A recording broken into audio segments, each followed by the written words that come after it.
guys, thanks for being here. I am super excited about today's live. Um, with branding, there's so much that goes into it.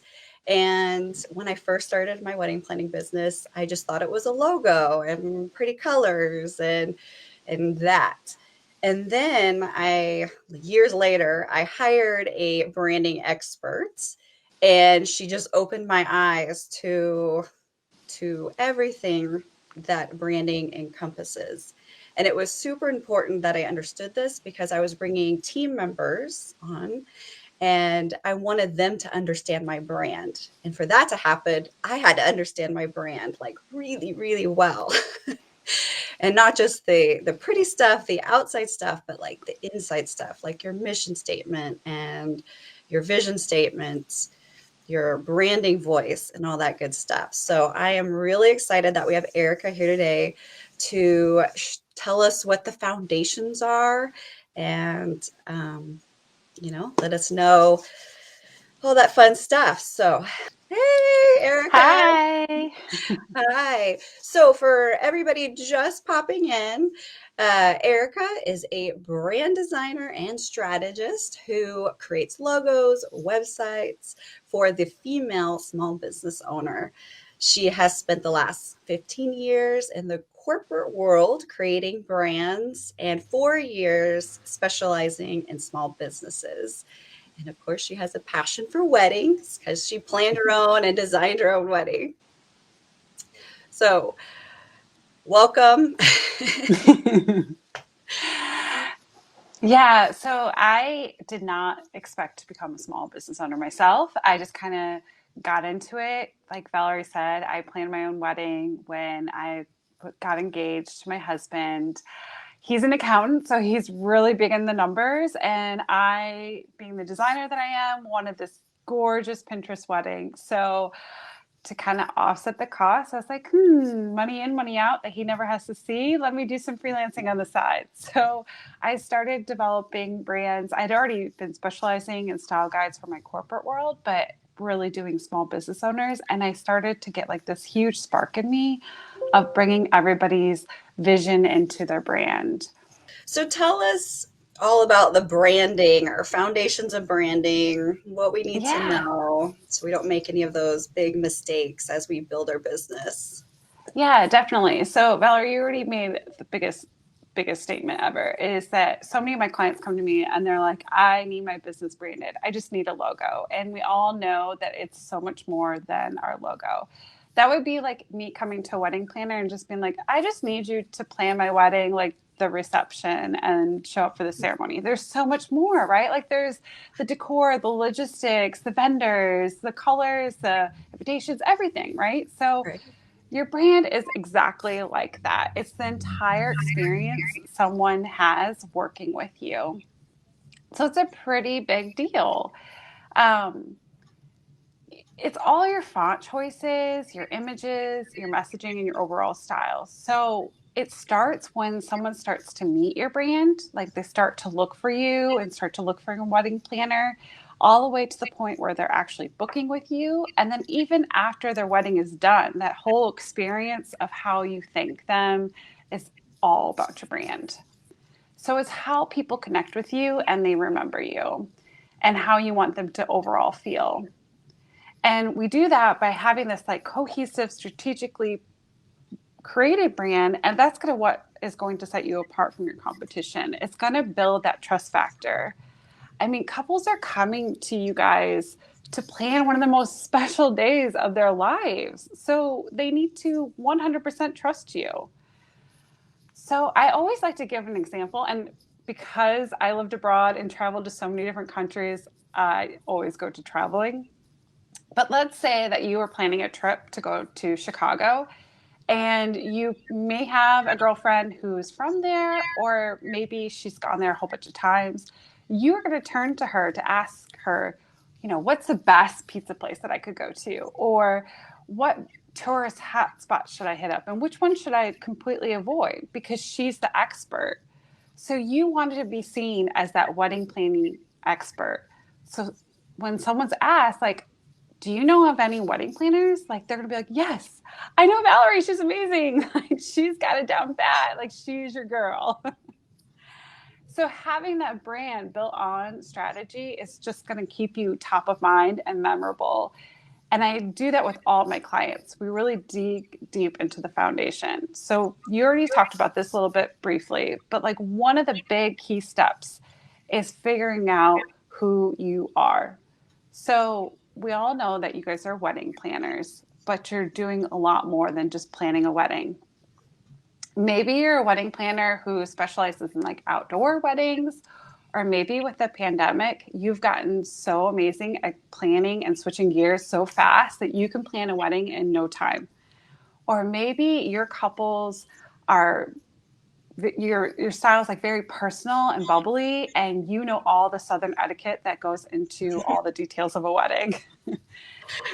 So, taking that time to get clear on who you are is only going to bring out the strengths in your business. And it's only going to make you be top of mind to your friends and to past clients when they're asked, do you know of any wedding planners? So the first two questions I ask all my clients is who do you want to, or what do you want to be known for? Like, what do you want people to think of when they think of you as a wedding planner? And then the big question is what are three words that you would use to describe how you want someone to feel when they work with you? These are really good key words because they're going to just help us guide like all the messaging and the visuals and all the parts, the rest of the parts of your brand.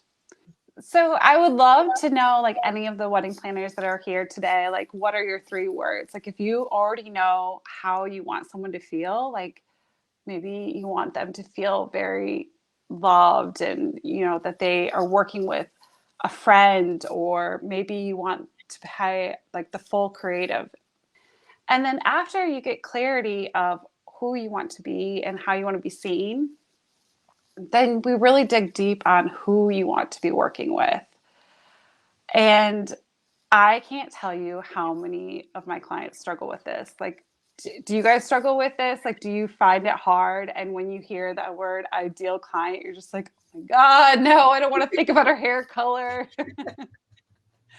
And I get it. Like 90% of my clients get this wrong. They're like, I want to work with a woman from her 20s to 60s. But as a wedding planner, you know that designing a 20-year-old's wedding is going to look completely different than designing someone who's in their mid 50s. I mean, just think about like the social media, right? Like you've got TikTok and then you've got Clubhouse, right? But I can get it. Like being afraid that you're going to lose a potential client and money on the table, like it gets that fear in us. But you have to be just like your couples. You have to take a look at like their guest list, and they're sitting there and they're crossing off names because they can't invite everybody to their wedding. You have to do the same with your business. And I love this phrase. It A whisper is so much louder than shouting to the masses. It's so much more impactful if you are making it clear on who you want to be serving. It's going to make your brand feel like it's tailor made for them. And it's also going to really allow you to know what words to use. So I love to go back to the South because I'm living in Dallas now. Like, I would never have said, hey, y'all, like before. But now I like say that to some of my friends and whatnot. So just knowing the words, even, if you're wanting to work with sophisticated brides, you wouldn't say, hey, y'all. You would say, hey, or maybe hello. So just having those understanding of like who you want to be working with is really going to help drive that. Definitely. So one of the examples that I love to give is, maybe you are a wedding planner that you love working with creative brides. Like you want somebody who's going to be brainstorming with you, they're going to be very hands on. Or maybe you want to work with brides who have no creative bone in their body whatsoever, and they want you just to have complete control. You want to just create that dreamy, Pinteresty wedding for them. Or maybe you work with couples who are just like so edgy and they're coming to you for that like unexpected experience at their wedding. Like they wanted a true event that like everybody's like, what is going on? But getting clear on those types of brides and couples is really going to just have that clear understanding of the way that they think. You're going to know exactly their pain points and their struggles. And I'm telling you, it's going to make marketing a heck of a lot easier. Definitely.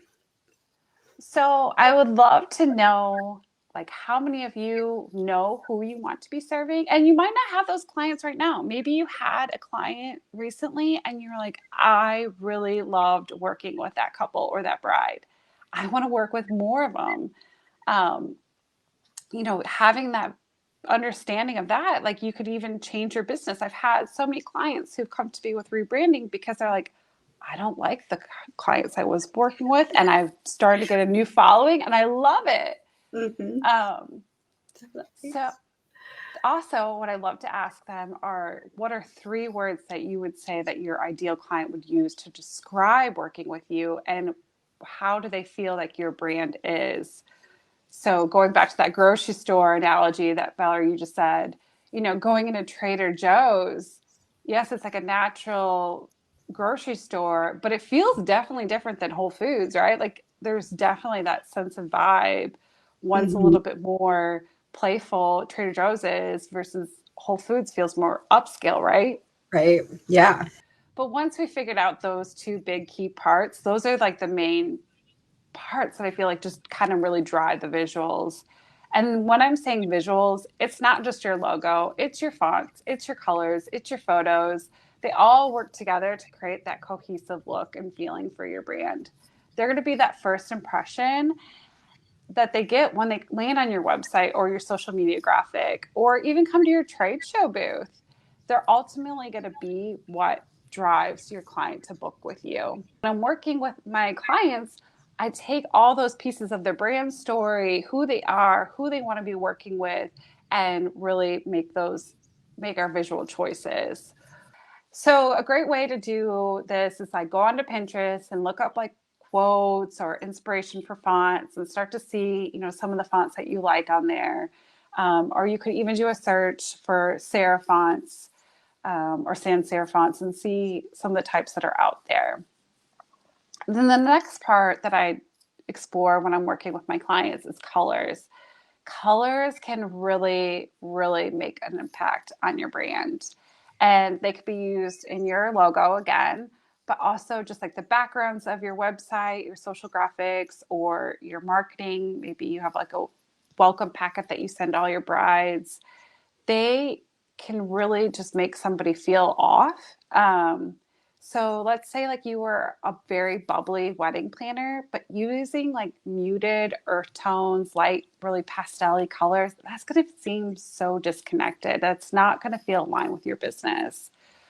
But if you had some more bright colors, then your personality would just pop off the page. And remember, like we're wanting that first impression and all the key points and touch points of your brand. So a lot of my clients will come to me and they'll be like, well, can't you just use my favorite color? I mean, my brand is part of me, right? And the answer is no. Like, yes, it might be your favorite color that we use, but we have to make sure that like our branding is not just about us. It's also about that ideal client, remember? So I love to give this example. I had a client and she's a lawyer and she specializes in family law and she loves pink. Like it's her favorite color. But of course, she doesn't show up to the courtroom in pink, and she didn't want her branding to be pink because she didn't want to be seen as Elle Woods. She came to me because she had been already in the business for 15 years and wanted to rebrand. So instead of having this like Elle Woods looking brand, we stuck with the navy and the gold. And I was like, I know you're afraid to use pink, but I think we should incorporate it. Like just having like a soft blush pink would make your brand feel, like a little bit more compassionate because she really treats all of her cases, all of her custody battle cases, like they are part of her family. Like all of her clients just kept raving how they felt like someone was just taking them underneath their arm in their hardest part of their lives. So it was really good that we used that pink as an accent color, but not as the main color. So you have your main colors, but then you also have some other colors. Like I always like to say, stick with like 3 to 5. You know, you don't want to have a rainbow and come across like you don't know what you're going on and it's kind of a circus tent. But having like 3 to 5 colors is always a great start for your brand. And they can just really give off that emotion and reaction that you're wanting.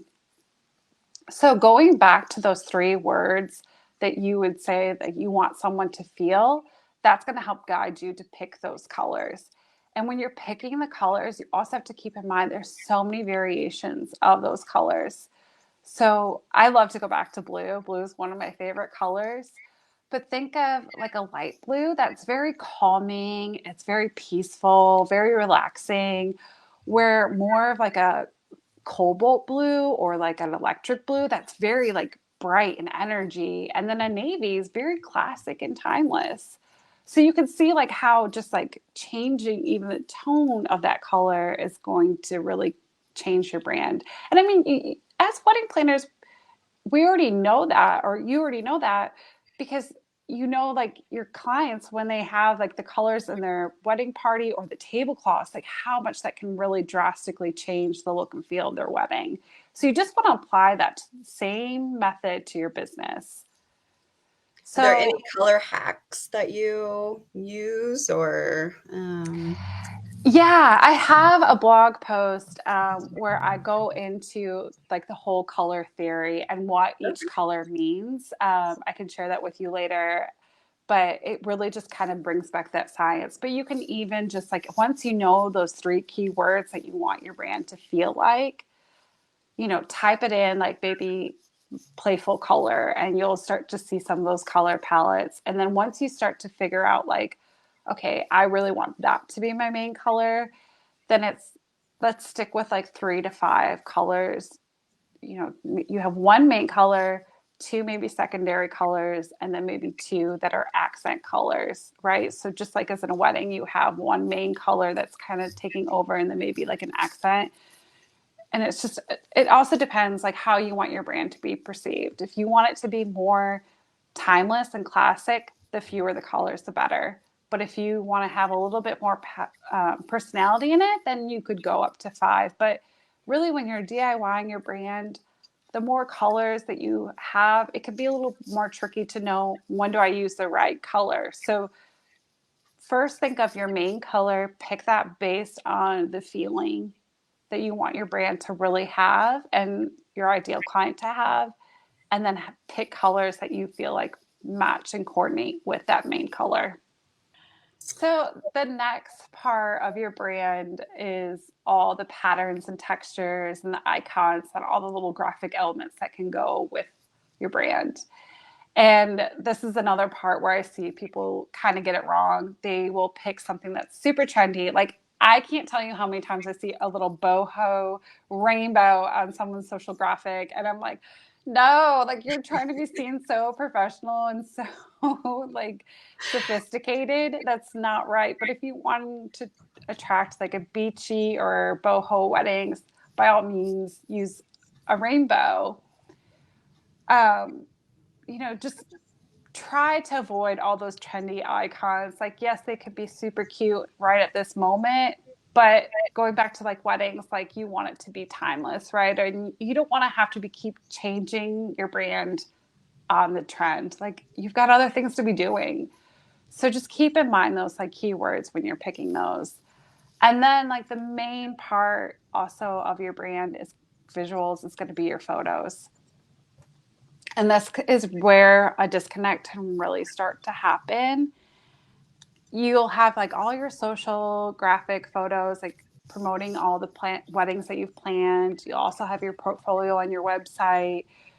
And I get it. Like you're working with probably photographers and the lighting and the editing style isn't going to align. And you have to be kind of careful on that. But like you could still make it all happen where everything is going to feel the same, because if everything starts to feel disconnected, then it's going to make you feel very unprofessional, like this girl does not know what she's doing. she doesn't have that experience. Oh, I don't know if I could trust her, right? And that's not what you want to happen. So what I like to suggest is, maybe you take some photos on your phone and then you pull up Lightroom, and there are so many photo filters. So you can just apply the same lighting effect to any photo that you're posting under your social media. And then that way everything looks cohesive. It all looks like it's your brand and was taken just for you. Or even better yet, maybe you could find a photographer in your area and you could team up together and create a staged wedding. And then that way you guys both have pieces for your portfolio and it matches exactly what the aesthetic you're trying to go for. Yeah, styled shoots are a great way to get your marketing material and your how do you try to appeal to your ideal client, because Yeah. very focused and it's exactly how you want it to be, versus with your clients it's like, I wouldn't really do that, but Yeah. that's all right. It works. Yeah. And stock photos are great. Like, I don't ever want to tell someone that they can't use stock photos, but before you pick like a stock photo, like maybe you want like an office setting or something like that, just make sure that it aligns with all the other photos that you're using. And again, those three key words that you already landed on and how you want your brand to look and feel and how you want someone to really think of your brand, right? Anything else you'd like to go over? Um, yeah, like I'll just go over real quickly messaging since we kind of covered that a little bit. But just another big tip that I like to give everybody is once you know who you are and who you want to be serving. So I help female small business owners create a one of a kind brand and like really shine through on their brand and their business, right? So on your website, the first thing you should see is who you help, like worded somehow that way. Not welcome to my website, right? Like, so that's only just going to help when someone meets you on social media or Pinterest and they land on your website. It's just going to remind them. Remember, we're just trying to keep pushing, like, hey, this is what we're about. This is what we're about. Like, this is our brand.